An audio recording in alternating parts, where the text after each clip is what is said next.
दाम्याचं चल बरं. जाप जरा काम आहे आपलं. बस गाडीत. दाम्या कसं झेलतोस? आता काय सांगू भाई साहेब तुम्हाला, ते म्हणतात ना झक मारली मुंबई पाहिली, तसला प्रकार झालाय माझा. तर तुला सांगितलं होतं पळून जाऊन लग्न करू नकोस.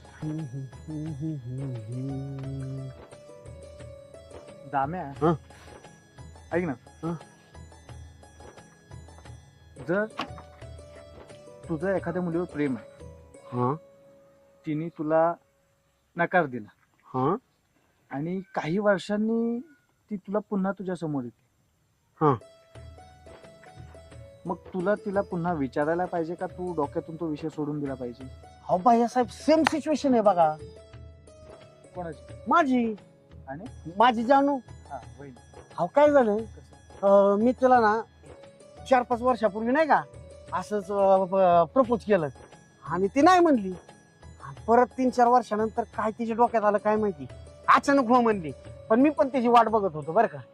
आणि मग तर तुम्हाला बाकीचं माहितीच आहे. अच्छा, हा म्हणजे नाकारलेलं प्रेम पुन्हा येऊ शकतं पण. हो, पण त्याच्यासाठी त्या समोरच्याच्या मनात लय प्रेम पाहिजे बघा. हा. हा तिचं लय माझ्यावर प्रेम आहे बघा, लय लय लय. दिसलंच आता ते किती रस्त्यावर भांडत होतात ते.